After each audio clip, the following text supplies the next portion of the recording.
Good morning, everyone. Welcome to our event today. We have Maribeth Kuzmeski here with us. We're excited to hear from her on some of her teaching tips for NIL education. I'll give everyone kind of a minute to get into the event here and kind of settle in. While everyone's doing that, I did want to welcome everyone and kind of get to know you a little bit more and the people who are on here. So if you want, will you let me know where you're tuning in from? And then I also would like to know what class you teach or what do you do professionally?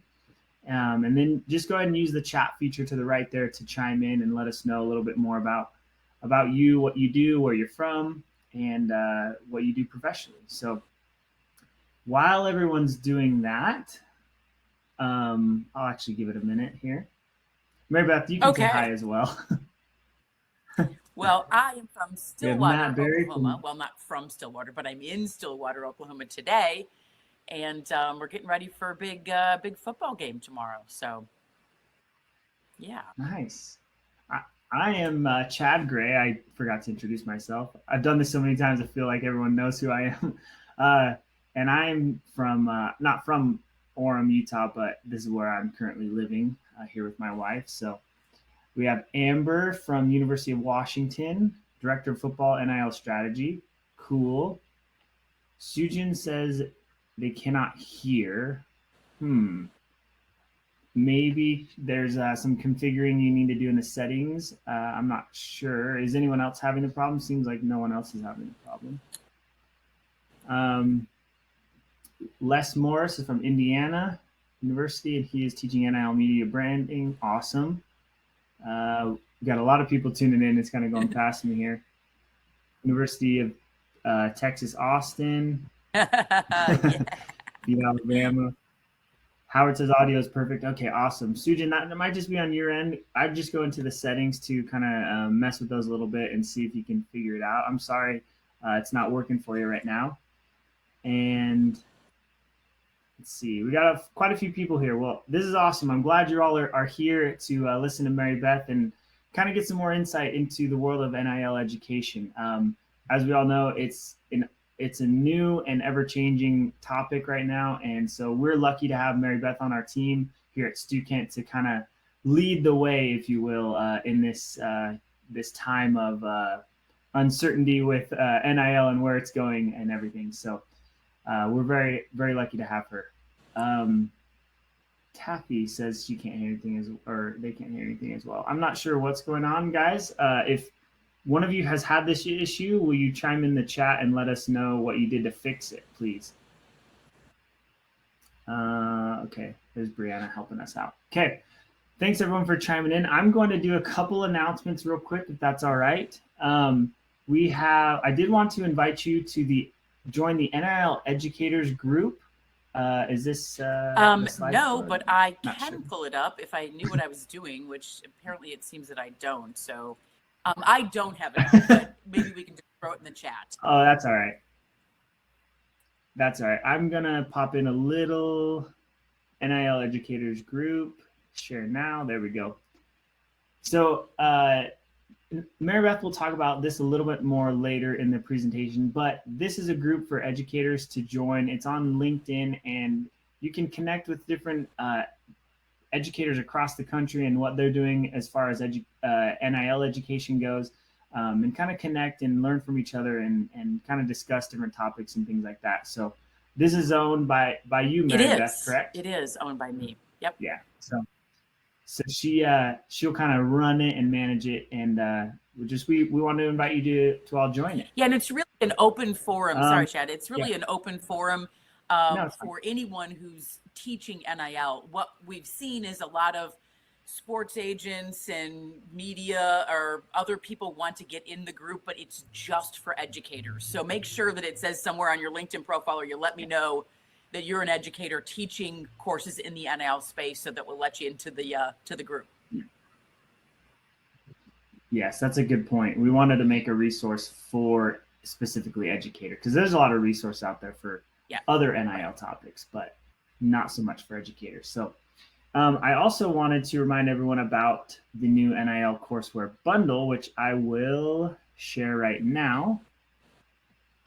There it is. This was written and created by Maribeth. It's a courseware and a simulation. So obviously we got to do a little shameless plug for her today. So if you haven't already checked that out, I would go in and get into it today and check it out. It's very helpful for teaching NIL personal branding to not only just your student athletes, but anyone interested in going into NIL as a profession. So go ahead and get into it today, check it out. And if anyone has read it or gone through it or anything, I'd like to know that as well. So let me know in the chat if you've checked out the courseware and the simulation already. That'd be awesome. And then last but not least, I have one more give for everyone, and then we'll get into the presentation here. Bear with me. For those of you kind of struggling or want to get an NIL course at your university, maybe you don't have one yet, we do have the course proposal document that I can share with you all now. This will help you get buy-off from the higher ups at your university to make this an actual course at your school. So this is kind of the template, if you will, to do that. So download it and fill it out yourself, fill out the information, and this will help get things going for you. All right, so let me just check the chat real quick, see if there's anything else we need to do. Okay, awesome. Thank you all for being here. And I will go ahead and kind of give you the lay of the land real quick. So we're going to have Maribeth present for, roughly 20, 30-ish minutes, somewhere around there. And then we'll kind of do a Q&A towards the end. We're going to go roughly an hour. And then Maribeth specifically told me she wanted to save some time to answer any questions from you guys at the end. So any questions you have, feel free to chime them in throughout the presentation, and especially towards the end. We'll try to get to them as best we can throughout this whole hour that we have. But we really do want to, create a conversation and answer any questions that you have that around this topic. So, and then we'll wrap it up around, I guess it'd be 1 p.m. Eastern time, and we'll go from there. So without further ado, I will introduce Maribeth real quick. So Maribeth is a professor at the Spear School of Business at Oklahoma State University. She teaches several marketing courses, including personal branding, name, image, and likeness. Maribeth started the Brand Squad at OSU, which she will touch on a little bit today, and is also the president of Red Zone Marketing, an award-winning marketing consulting firm with clients throughout the United States. And obviously, we're very happy to have her with us today. So Maribeth, I'll turn it over to you. Awesome. Thank you. So, the thing about teaching NIL, which everybody on this call probably knows, is that we can't look back and see what somebody else did in this space. And so I really want to make sure that we open it up at the end so we all can kind of share what's happening. Are you seeing the same things that I'm seeing happening in the classroom? Everything with NIL is a moving target, but the problem is we can't look at the history and go, well, this is how it's been taught before. I'm, sort of running over the ground the very first time, as are you guys. So I want to be able to make sure that I understand, if there's any challenges that you guys are having, because I'm probably either having them or going to have them. So I obviously wrote the courseware that Chad just talked about, name, image, and likeness. I did that because I couldn't find a book on the topic. Obviously, there was no books on, even in the academic space, on really how to be an influencer, which is really what we're kind of asking our student athletes to be in this NIL space. There's really nothing academically written on that topic. And so, there's a lot of consultants and people that have put that together, but not academically. So I wrote the courseware, which if any of you haven't seen it, I'm going to go through some of the things that we actually use in the courseware, but I'm not going through, this is not a demo on the courseware today. So one of the things when I put this course together that I knew that at Oklahoma State, and I think that this is kind of across the board, we couldn't have a class just for student athletes. We needed to have a course for students, in general. And some of those would be student athletes. And obviously, if we do the promotion right, like we do at Oklahoma State, we get a lot of student athletes to register for the course. We also have some non-student athletes. So how do you deal with that? And one of the things is that we make sure that every student that takes this class goes through the same thing. We do have brand squad members, which I'll talk about later. And this is kind of their training to go through this course and get certified in personal branding, name, image, and likeness. But as they do that, we really want to make sure that they understand these concepts as an individual. We make them go through it themselves as if they were the one who's putting their name, image, and likeness out there. And we found that that is the best way to teach this.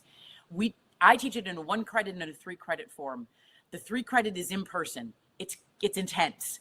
The 1 credit is, it has a lot of the same elements to it, but it is more of an overview. Obviously, with a 1 credit class, it's going to be more of an overview, but there's some key points that we include in both classes, and I'm going to talk about that. And then there's the difference between female student athletes and male student athletes. So the male student athletes sign up, well, this could be different at any course, any university, but at our university, the male student athletes sign up for the course, and the female athletes don't really sign up for the course at the same rate.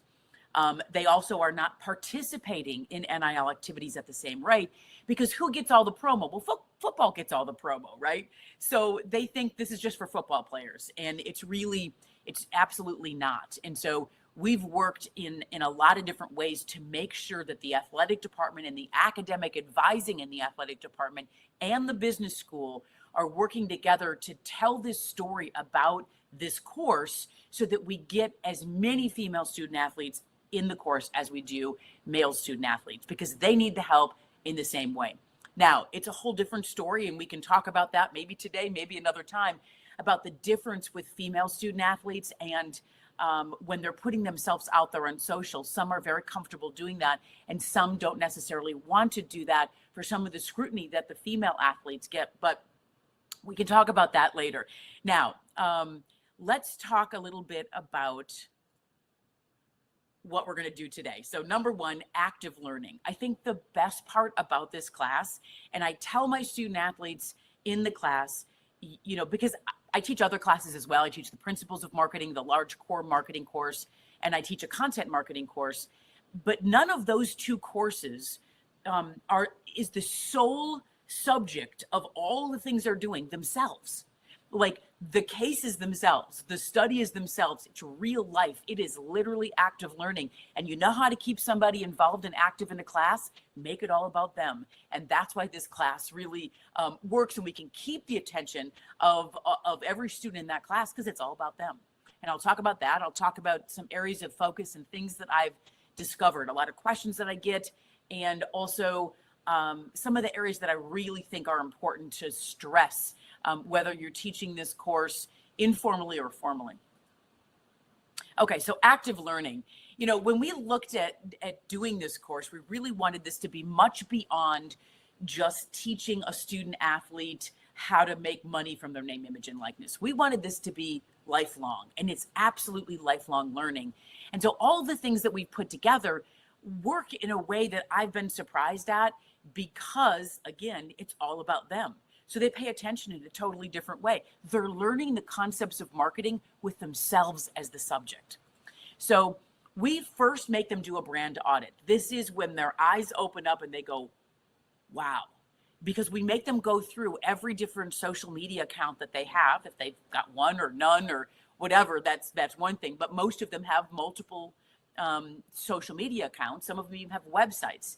And we give them a baseline at the beginning to see where they're at.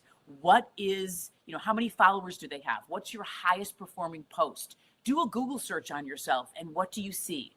Do a snap of that and put it into the brand audit. And it's the first exercise that we do in the class, and it's the one where they go, okay, I get the picture on this. But here's the thing about the brand audit. We realized we needed to come back to this.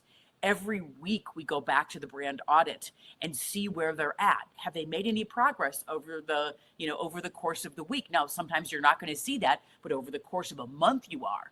And so it's a really great exercise of making them think like a marketer, not like a student who's posting stuff on their social media account. And the other thing that I thought, has been really interesting is that a lot of times the student athletes look at themselves as a student athlete, but they're so much more than a student athlete. And so we spend a lot of time figuring out, how are you different than everyone else? What are the things that you like to do? What's your personality? What's your story? And they really look at themselves as a student athlete. And I go, well, are you a student athlete when you're at home with your family and when you're, just with your friends? Are you a student athlete when you're in the classroom? There's so many sides of a person. So we really dig deep and help them understand and really discover what is the brand that they want to put out there. That is key. Okay. So part of this verbalizing, part of the differentiation is helping them verbalize their differentiation, because that verbalization of their differentiation is actually what they'll end up putting on their social profiles. A lot of student athletes will just put, women's soccer at the whatever university. That's not necessarily describing who they are, not for a brand, not for anyone. And so we're really working with those student athletes to figure out, what does your bio say in your Instagram? What does your bio say in LinkedIn, or even in Twitter or TikTok? And it really, really matters when you're set up that brand. So we go through these exercises purposely to get them to discover who it is that they are and who it is that they want to present to the world. And oftentimes it's not how they're, well, almost all the time, it's not how they're currently describing themselves, which I thought was really interesting, because you always think, well, students, they know how to work social media. Yeah, they know how to work social media, but they don't necessarily know how to be a marketer in social media. So this is where this really comes in. We help them do a brand positioning statement, and this is where they're figuring out what they're going to actually say on their social profiles and in their positioning for themselves. So that was something interesting that I found out. The other thing is, when you make it about them, we make them create a logo and we make them create merchandise. We actually have them create t-shirts or hats or whatever they want to create, but some kind of merchandise. And then we make them set up a store, and it all happens where they don't have to spend any money to do that. They set up an online store. They're understanding how to do all of these things that they never did before in most cases. And it's not about doing it for someone else or doing it for a business. They're doing it for themselves. And they're actually seeing, oh my gosh, I'm selling some stuff. Or, oh my gosh, people in my hometown are buying this. I had no idea they were interested. Or we hear sometimes, no one wants to buy my stuff. I bet you're wrong. And we when we hear that, we know that they're wrong, because we've not seen anything but success in developing their own merchandise. So it's a really cool exercise. And we use several different platforms to be able to do this, but it's where the rubber meets the road, right? Okay, put a logo together. Well, I don't know how to create a logo. Here's Canva. Let's learn how to use Canva, which is so easy. You're just sliding things over. You don't have to be a Photoshop expert. And they're developing logos. We also have TAs in the class who are part of my brand squad, and they are actually helping the student athletes with this as well. So TAs can help to get involved if a student is really stumped on how to create their logo. And we really help them do things that are, focusing on who their audience is, who it is that they're working with. We have them create buyer personas so they can understand who they might be working with, as opposed to just putting a post out there and going, I don't know why I'm not getting a lot of engagement on that because of this, or, whatever the case may be. You may be focusing on a business market when your market is students and it's not coming together. So we take a look at all of this. And this is where we get into the areas of focus. So there's 3 areas of focus that we've really seen that are huge and a bit surprising to me. Number one, they have a lot of questions about pricing. How do I price myself? How do I do that? So we'll talk about that. And becoming an entrepreneur is something that is really eye-opening and awesome, actually, to help that student think about that. And then also figuring out pitches. We're giving them sales skills and skills that they're going to use for a long time. And again, when the subject is them, they're a lot more interested in it and they work a lot harder at it. And that's what we've seen. And we have full attendance in the class. I have attendance penalties if they don't show up, but that doesn't stop someone from not showing up. We've got almost all of the students attend all the time unless they've got COVID. And it is pretty amazing because, again, they're coming to class for themselves. So one of the things is, when we talk about pricing, is to help the student athletes figure out the key metrics that are powering their NIL deals. So it's followers and follower growth and engagement. And those are kind of the three things. But the engagement part is really where the rubber meets the road, because the engagement is how they get. Followers is how you open the door up to a business. Engagement is how you get paid. And so we really have focused and stressed this, because some student athletes only have, 3,000 or 4,000 followers. You go, I can't do this. You absolutely can do this. And so we help to describe what's actually happening. We have follower growth calculations that we help them figure out, and they're really looking at themselves in a different way when they're figuring out, okay, so I've got follower growth, I've got engagement rate. Sorry, this slide is a little messy. But we help them calculate these things. And actually, there's Twitter is different than Instagram, which is different than TikTok. And all of these things, there are ways of calculating it so that you can put it in and tell a brand, hey, this is my engagement rate. This is what I'm currently doing. Because student athletes, even compared to just your regular influencers that are out there in the world, student athletes have high engagement, much higher than a lot of influencers with a lot of followers. So one of the things that I put together is some further instructions in analytics, because when we're in the classroom, what we found is, so for instance, on Instagram, if a student does not have a professional account, they can't look at their analytics. And so this is a document that I think Stukent is going to have this as a download, and we'll also probably put it in the course, but it's a lot of information on what you do to calculate your analytics, because the first time we did it in class, we got so many questions and we're like, oh my gosh, we don't know why this isn't working. Because they don't have this, or they don't have a business account, or they don't, whatever that might be, and they didn't know where to look. And so we really worked hard to help them figure out those engagement rates, because that's how you get to pricing. So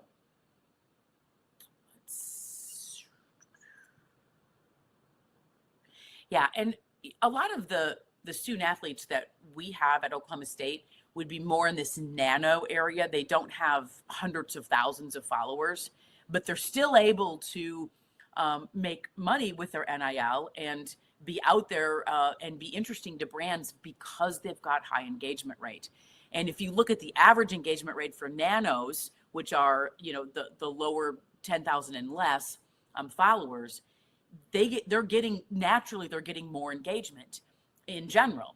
But the student athletes we're finding are getting much more engagement than that, even at this nano rate. So very interesting things to look at and to help the student athletes figure out where they're at.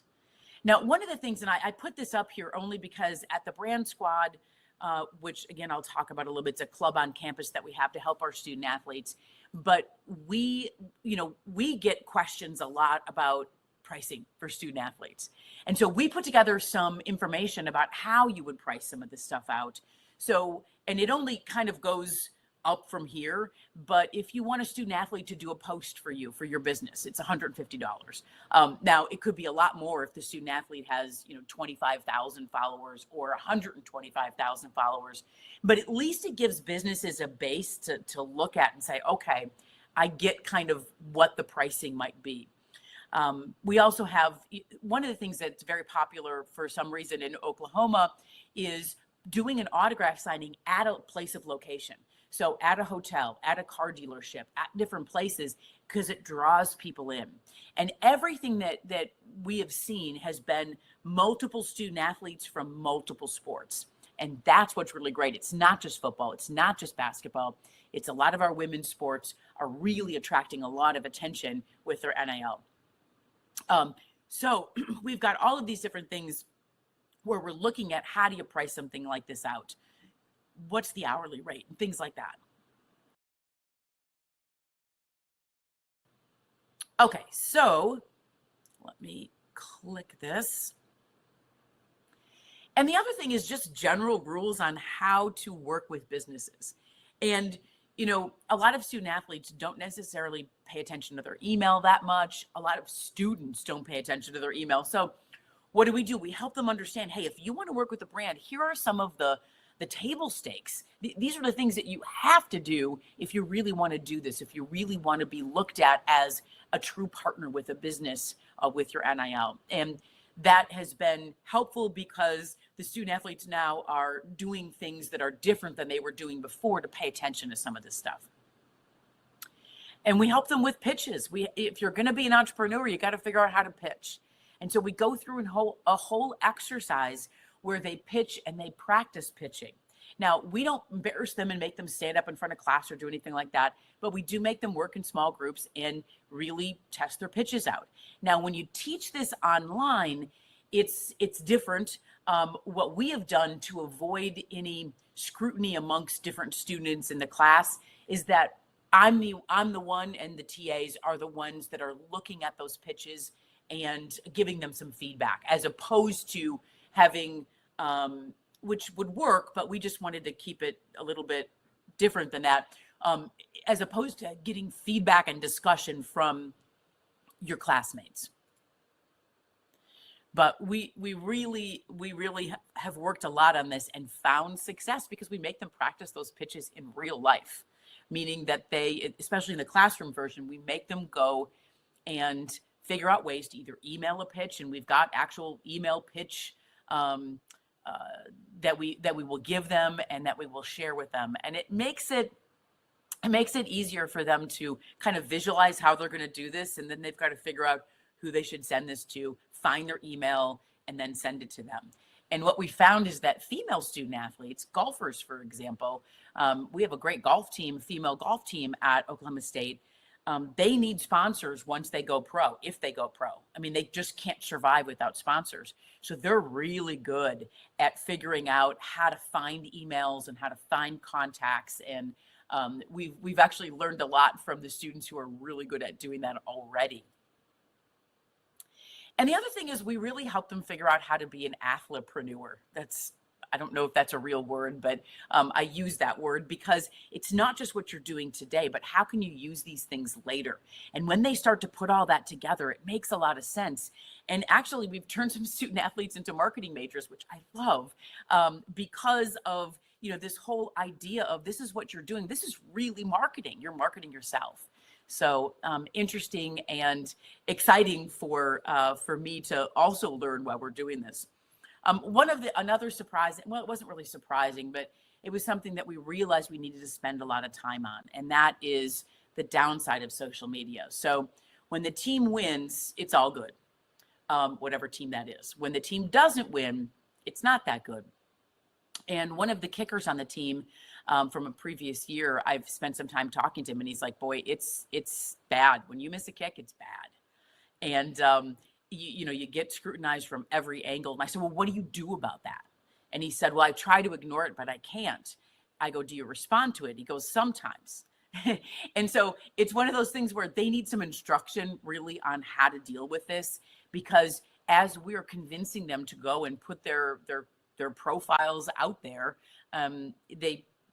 they're setting themselves up for things that are positive and also not so positive. We have to help them figure out how to deal with that before it happens. So we've only won one football game so far, and we have another one tomorrow. If they win that game, we don't have as much scrutiny. But if they don't win that game, then it changes everything. And I don't want to have this learning lesson, but we might have it come Monday. And then the final thing that I want to talk about is kind of connecting academics with athletics. And this has been something that I have been really adamant about at Oklahoma State, that this isn't just for the student athletes, that there's a lot of learning to be had. And one of the things that I put together is, here's the NIL educators community. So if you guys want to talk about some of these issues or some of the things that you're seeing, I would love to be able to communicate in a quote unquote private space about some of these issues that you're seeing. But I started the Brand Squad. So the Brand Squad is a group of students that are interested in helping our student athletes with their name, image, and likeness. So I went to the marketing club. Basically, I was the advisor of the marketing club, am the advisor. And I said, hey, how many of you want to help our student athletes with their name, image, and likeness? And 50 hands went up. And I thought, uh-oh, now I've got 50. I thought we would have 5 or something. And so we had 50. And all of a sudden I had to put some structure around this. And then we ended up creating a club on campus and communicating with the athletic department on what we were thinking about doing. Was this okay to do? Did this fit into the way that they're looking at the NCAA guidance and all of that kind of stuff? So we did start a brand squad. And the brand squad, we've got our whole purpose is to train our students in personal branding, name, image, and likeness, and to train them to help our student athletes, because that is also active learning, right? They're getting to figure out how to do some of this stuff. We promote our student athletes all the time, but the students help the student athletes put together their social media profiles. They help them figure out how to respond to incoming pitches, how to make outgoing pitches. So they're doing the same things that we're teaching in this course, but sometimes there are student athletes that just don't have the time to do all of this stuff, a lot of them. And so we help them. We also do things like we put on events. And so we're teaching our students in the brand squad. Not only are we training them and certifying them using the courseware that I wrote at Stu Kent, and you could do the same thing, but we're also giving them hands-on learning on how to do sports marketing, how to do sports management. And actually, we've placed our students from the brand squad already, pro teams, multiple college teams, sports agencies, all over the place, and NCAA too, because what we are doing is we're giving them the hands-on training that they need. And if somebody says, hey, I'm looking for somebody who actually knows how to do this stuff, again, we can't look back and say, hey, there's a whole bunch of people who've been doing NIL for years and years and years. Nope. And so these students have really been trained in this, and they're getting placements. In fact, 100% placement as of last semester. And we'll see what we do for the students that are graduating in December and then on to May. We have a podcast. We teach our student athletes our students in the brand squad, how to do a podcast, social media. We do all these events, like I mentioned. And if you're interested in actually starting a brand squad, I put together some training that's actually online, brandsquad-training.com. And it just goes through exactly what we did to start this brand squad and how it really connects academics with athletics. And that's like a dream for a lot of universities, because even at Oklahoma State, mostly, when someone graduates, they give money to the athletic department, they give money to the foundation, but they don't necessarily give money back to the business school. How do we engage those alumni? How do we engage people in a way that they're still looking at the business school and still thinking about the business school long after they graduate? So that's been one of the things, but the other has just been the academic. It's like a live internship. So it's pretty amazing. On the website, brandsquad-training.com, I actually have a quick start guide that you can download for free. And it just has the 10 things that you need to do if you're going to start a brand squad on your campus. And I think every campus should have a brand squad, 100%, because it is such a great learning experience. And if you had the opportunity ever to talk to any of my brand squad members, and we're getting ready to put some videos up, they are so passionate. They love this. They love it so much. So it's really interesting. So the course, and I'll just give 2 seconds about this course and then we'll open it up. But the course is really active learning. It's the things I talked about, actionable insights. It's a turnkey course. It could be 1 credit, 3 credit. There's also a simulation. So if students and student athletes are going through the course wanted to do some practice pitching and some of those things, that's all in the simulation, which is really great practice for them to do that in a way that they're not putting it out into the world yet. And we're constantly updating this. The thing about NIL is that it's constantly, how is this university doing it? Oh, maybe we can do it like that. Oh, the laws change. Oh, the NCAA is going to do this. Oh, there's different guidance. And so we really are focused on being able to change on a dime with things in this course. And that's why it's good that it's a digital courseware, because we can change it at any time. Okay, so any questions from anyone I would love to find out what you guys are doing, how you're teaching this course, if there's anything that you're finding, anything regarding this, even course proposals or anything else.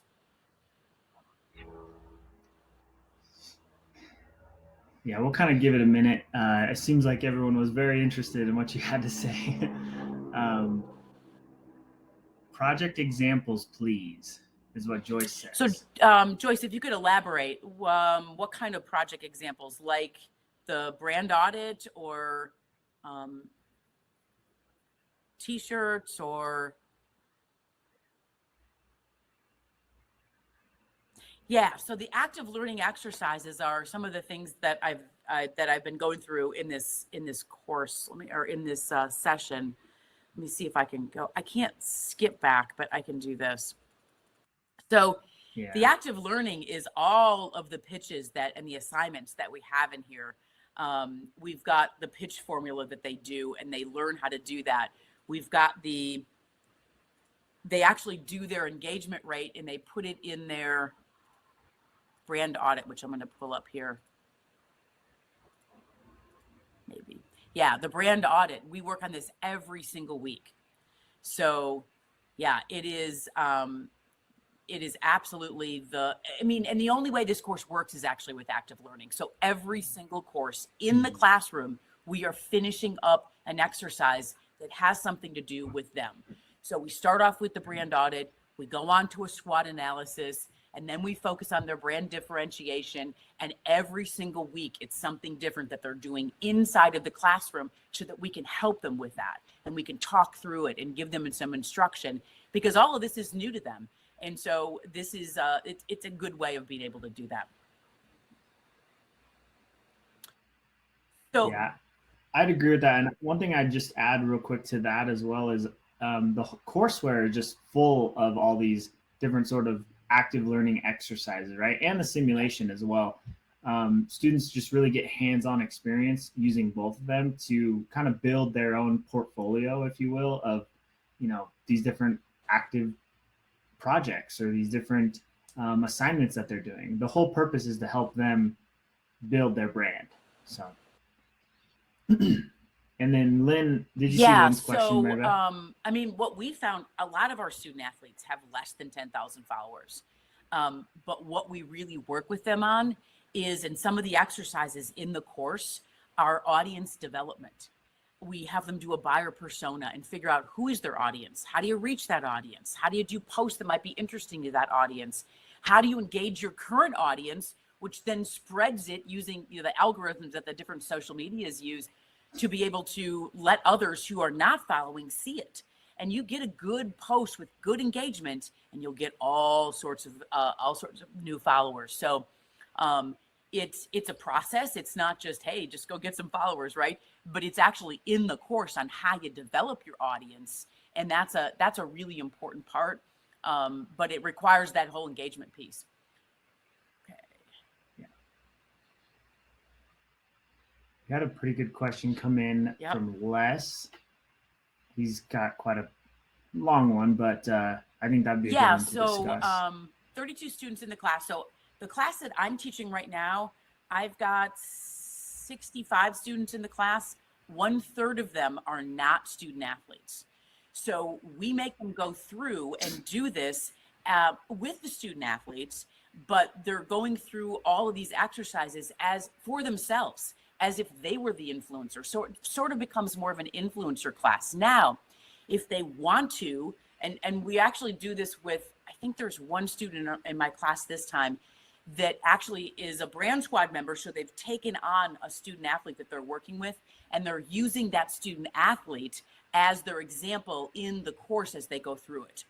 So they could pick a student athlete and go through and do that. The key that I have found in getting student athletes in the class is to actually go to the athletic department and talk to their academic advisors about this really great educational course. And I had to do that. If I didn't do that, they've got other things that they're worried about over there. But this, when it got on their radar, all of a sudden, all my courses are full. And so that's kind of the way to do it. And we're always opening up for more seats in these classes because the student athletes want to get in. Okay. Yeah, and if I could just add on to that as well, I think um, the unique thing about this course specifically in this topic is that it allows students to get direct experience in this topic. So, for example, if you have a non-student athlete join the class, um, maybe they're interested in becoming an agent, right? And this will give them the first experience of how they could become an agent for an athlete, a professional athlete, right? Or if a student's interested in just marketing in general, this gives them the idea of this gives them direct experience with how they could brand something, how they could grow followers, grow a following, and increase engagement, and all those sorts of things. So it really just gives anyone and everyone who's interested in marketing that experience. Yeah, and as for your question about a brand squad, I mean, if I asked my business school, do you want to start a brand squad? They would have said, I mean, no, but I just started it. So, I mean, and I went to the head of my department. I said, I want to start a new club on campus. Here's what's happened. And he said, great, super. If you can engage the students and it's a learning opportunity for them and it's a club that they want to belong to, go for it. And so I had to start it because nobody has any extra time. And I didn't have any extra time either. I have less than extra time now, but it's something that I felt passionate about because how is NIL just about student athletes? It's not. It's about our students as well. And if there's a major that students get really passionate about, it's something related to sports. We only have a sports management major. We don't have sports marketing or anything like that. But it's really interesting to the students to take these courses and to be involved in this. So it's pretty important. Okay, so let's see. Krista says, I work at a small NAIA school where the majority of students are student athletes. Okay. Yeah, so the NIL deals for a school, Stillwater, Oklahoma, we don't have a lot of businesses in Stillwater that are supporting our student athletes. Our deals are coming from all over the place. One of the things that we found is the best way to sort of ease into NIL is if these students, if they're playing at a university, they have followers, they have people who've been watching them since they were little kids. And it's kind of cool to have someone that they know that's in college. And so you create some cool merchandise. And that's what we do in the class. That has worked to be able to engage the hometown. And then they start to get some more confidence in what they're doing. But we always ask them, what are you interested in? Well, I really like this coffee shop. We just had one happen the other day, and it wasn't where they didn't get payment, but this student athlete loves this coffee shop. The coffee shop, we went there, and the coffee shop said, yeah, wow, you come here all the time. You would do some posts for us, and then we'll give you free coffee. And she's like, oh my gosh, yes. So that's, so that's the deal that they have. Now there's some monetary value there, but she's not getting actual compensation in dollars. But those are some of the things to think about, that it's not just about, we don't have any really big brands that are coming in and supporting our student athletes either. So one step at a time. So only a few student athletes in your class. Yeah, we have not had an issue with this, but I do think that if it's presented as a way, if you want to ever work with athletes, if you want to be in this space, if you want to understand social media and being an influencer, we're actually creating a dual kind of this class that's going to be just like an influencer class using all of the same material. Instead of saying student athlete all the time, we say content creator. So it might be that you just say content creator or influencer as opposed to student athlete. You just separate those words out, and all of a sudden, we have a woman in our class that a female student that does a lot of photography, and she doesn't have very many followers on social media, and she's not a student athlete, and so she's using this as her way to get more followers for her photography and her photography business, and to be able to do more work in that space. So there's all sorts of different options for these kinds of things, but it's really, there's nothing really out there even about this kind of information for influencers. Okay, so we have several athletes in my class. This is from James, that have agents, already have logos and are selling merch. Logos aren't all great. Personal sites aren't great. Yeah. So trust me, we have the same thing. One of the things that we do if a student, and we have several student athletes who have logos and agents and all of that kind of stuff. And by the way, we have a lot of issues with agents at our school because they come in, they promise all these things, they sign these like heavily exclusive contracts, and I mean that's for a whole nother conversation. But we still make them do the exercise, and we make them. You can't just use the logo that you've got. You've got to use something else. Is there a way to make it better? If they're going to go through this exercise, they have to go through this exercise. Now, if they have a website, we make them track that website on this brand audit that's on the screen right now. So we make them still do all the same things, but we have them think about it as themselves, not somebody else doing it for you, you doing it for yourself. So we have them still go through and do that. But there's a lot of agents out there who, oh my gosh, it's not great. Okay, so James, I'll say the open doors and influencer programs are BS only for recruiting.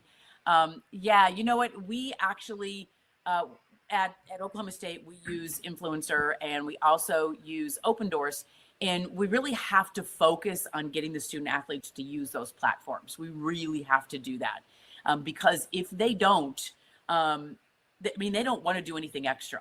And so if we don't get them on those platforms, especially like open doors, brands can see them. But if brands can't see them, they don't know who is whom unless they're sitting and watching the softball game with another few, thousand people. So we want to make sure that we're doing the best that we can. We really convince and talk to them about getting onto these platforms, not for the purpose of anything, especially recruiting, but having exposure. Okay, so Amber, we do team education at the beginning of each academic year. Yeah, that's a great thing. At the beginning of practice, go in and talk about what this class is about, get them excited about it. Absolutely, that's a fantastic thing to do. And 90% student athletes. Yeah, you actually have to sell it to the student athletes, and you have to sell it to the academic advisors who are helping them put together their schedules. And once they know this is a really great class, and it's a class where they're going to learn a lot, and really we're tricking them into learning marketing, right? We're tricking them into learning marketing in such a way that they will have so much education around thinking like a marketer that it's pretty amazing. So we get them because it's an NIL class. We teach them because they're there. Okay, so you got a lot of questions rolling in. Yeah. It's good. Okay, so Joyce says my students started working our athletic department on marketing projects. Yeah. Philip says, as an entrepreneurship professor, I believe the low-hanging fruit for most student athletes is leveraging their NIL in their hometowns, especially for those at smaller institutions. You and I think alike, because that's exactly what we've seen, and that's exactly what I said before. And so I'm glad that you feel that way as an entrepreneurship professor, but you got to go with the low-hanging fruit, right? Why make it hard on yourself and say, well, I want Nike to sponsor me? Well, guess what? That may not happen, but guess who does want to sponsor you? And that's your hometown, where you've got all of this brand awareness and exposure.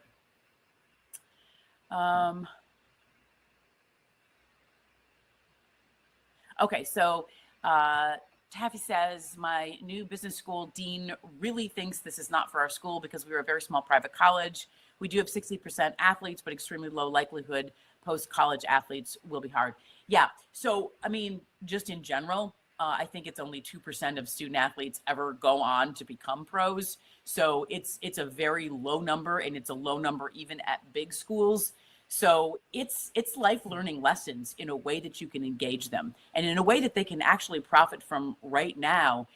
What we've seen is that if student athletes feel like they're supported by their university, they stay there longer, they're more engaged, it's all good. And this is one way that we believe that they will be able to do that. They feel like they're getting the support that they need. One of the biggest things, I went to several conferences this summer, and one of the things that I kept hearing from student athletes is we're not getting enough education on NIL. We're not getting enough education. And I say, well, what does that mean? Well, I don't know how to price myself. I don't know what to do. I don't know who to call. And that's what this class does. So you're giving them the education that they're actually asking for and hoping for. And that has a lot of great benefits on the side, my belief. So,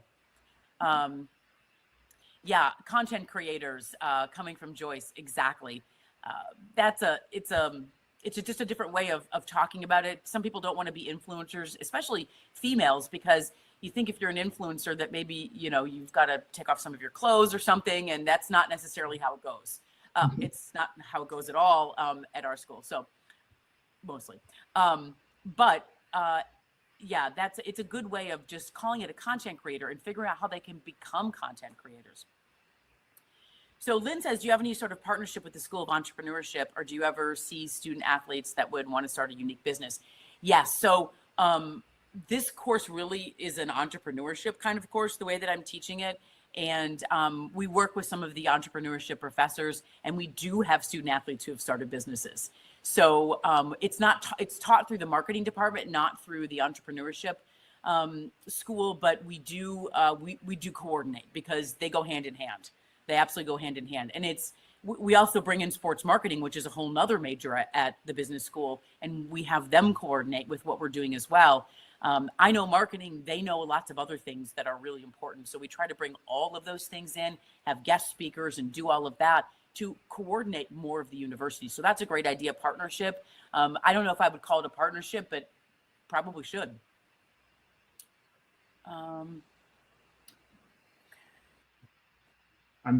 I'm going through and I'm seeing Joyce's question, and I'd like some clarification if that's all right. So she says we're using course bundle this year. StuKent is not part of the publisher bundle. Well, that is something we can work on in the future. So I'm a little confused there, Joyce. If you could clarify. I think she's using a different course bundle, and it's not StuKent. So, gotcha. If that is the case, could you let us know what you are using, or if you're using your own curriculum? That'd be great.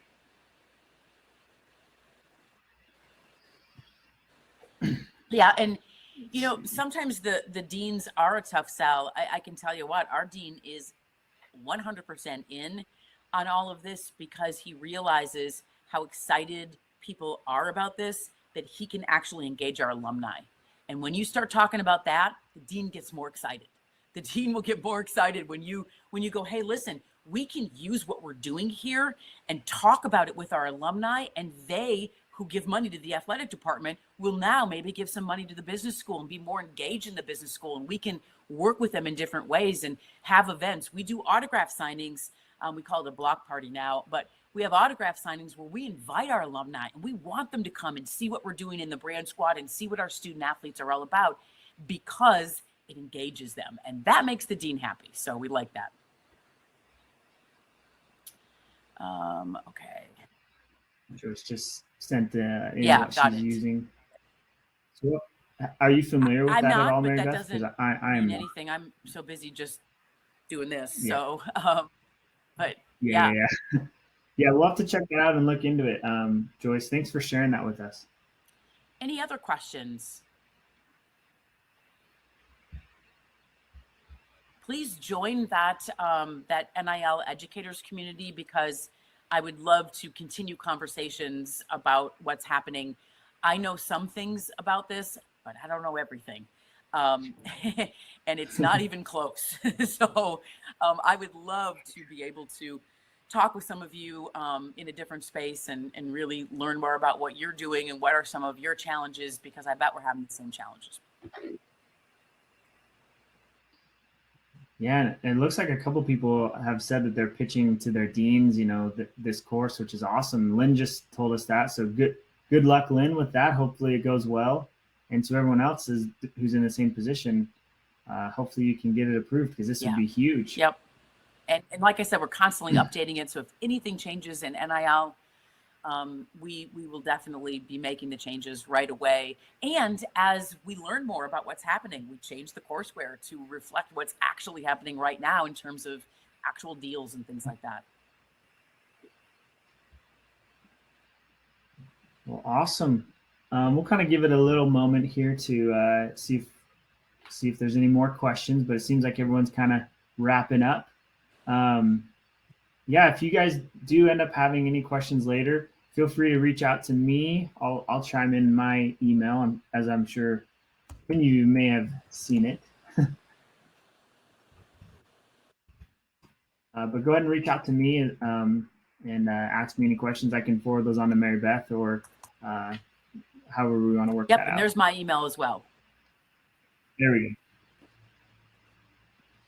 Awesome. Well, thank you, Maribeth. Seems like everyone's kind of jumping off and wrapping up. So we really appreciate you taking your time, and thank you everyone for being here. Again, check out the courseware and get into it and look into it. And I guess everyone have a great semester as well. All right. Bye. Bye, Maribeth.